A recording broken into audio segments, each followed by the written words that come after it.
अस्सलाम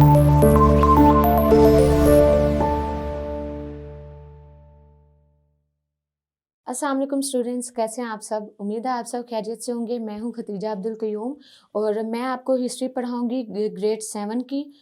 आज इनका इंट्रोडक्शन करते हैं इनके चैप्टर्स का। बेसिकली ग्रेड 7 के अंदर हमारे पास हिस्ट्री के 5 चैप्टर्स हैं, जिसमें जो फर्स्ट चैप्टर है वो है middle edges in Europe. Europe के अंदर जो मिडल एजेस हैं उनके बारे में स्टडी करेंगे कि मिडल एजेस में कौन कौन सी एजेस पाई जाती थी, या उनके डिफरेंट जो कल्चर थे, इवेंट्स, कल्चर, उनके फेयर्स, मेलाज, गेम्स, इन तमाम चीज़ों के बारे में हम फर्स्ट चैप्टर के अंदर डिस्कस करेंगे।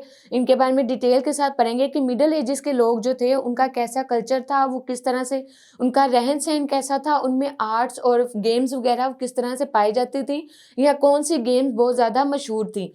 इनके बारे में स्टडी करेंगे फर्स्ट चैप्टर के अंदर। नेक्स्ट हमारे पास आता है spread of Islam in Europe and Asia.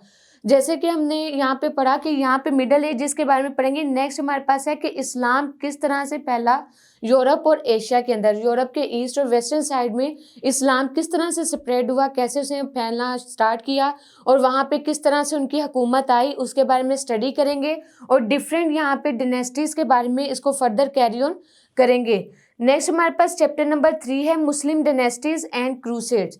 इसमें हम मुस्लिम डिनेस्टीज और क्रूसेड्स के बारे में पढ़ेंगे। मुस्लिम डिनेस्टीज के अंदर जैसे हमारे पास फातमिद डिनेस्टी आ गई, डिफरेंट डिनेस्टीज जो हैं उनके तमाम, उनके बारे में वो किस तरह से रहते थे, या उनमें स्पेशल बात क्या थी, या उनका कल्चर कैसा था, सिविलाइजेशन, आर्ट्स और गेम्स के बारे में उनकी स्टडी करेंगे डिटेल के साथ मुस्लिम डिनेस्टीज के। और उसके अलावा क्रूसेड्स में क्या फ़र्क है, या 3 जो क्रूसेड्स डिफाइन की गई उनके बारे में डिटेल से स्टडी करेंगे।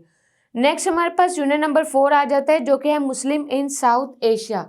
साउथ एशिया के जो मुस्लिम्स हैं वो किस तरह से रहते थे, या कौन कौन से मुस्लिम वहाँ पे पाए जाते थे। इवन वहाँ के जो मुग़ल बादशाह थे उनका जो कल्चर वगैरह तमाम चीज़ें, इनके बारे में स्टडी करेंगे।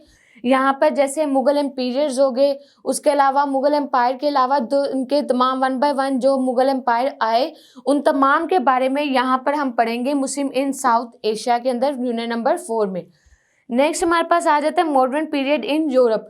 यूरोप में जो मॉडर्न पीरियड इंट्रोड्यूस करवाया गया, जहाँ पे मुग़ल एम्पायर जो थे वो फर्दर डेवलपमेंट की तरफ गए, और उसमें बहुत सारी ऐसी चीज़ें थी जो चेंजिंग्स की तरफ आई, मतलब पहले से ज़्यादा चेंजिंग। जैसे यूनिट नंबर 4 में हम मुग़ल एम्पायर के बारे में पढ़ेंगे। यहाँ पे भी बेसिकली उन्हीं का जिक्र होगा, लेकिन इसमें मज़ीद डेवलपमेंट की तरफ किया जाएगा, और उसके बाद डिफरेंस भी बताया जाएगा कि जो मॉडर्न पीरियड था यूरोप में वो किस तरह का था, और उसमें डिफरेंट जो चेंजेस आई या डेवलपमेंट्स की गई वो किसके थ्रू की गई।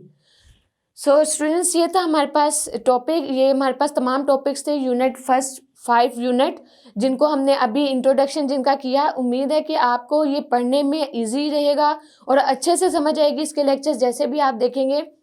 फिर मुलाकात होगी, तब तक के लिए अपना बहुत सारा ख्याल रखें। अल्लाह हाफिज़।